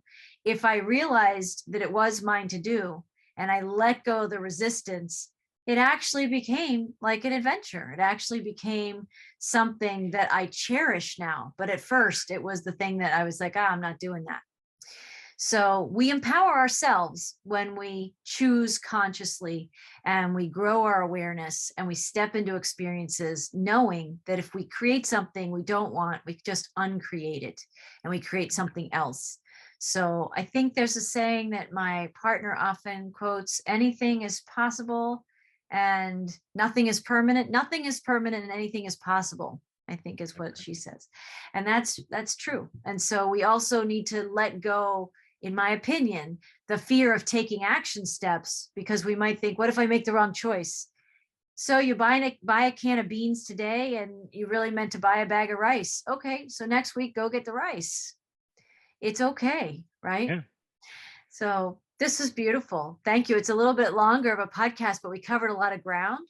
And I think there's very important information, and those seeking this kind of information will hang in there with us. And I think we should do this again.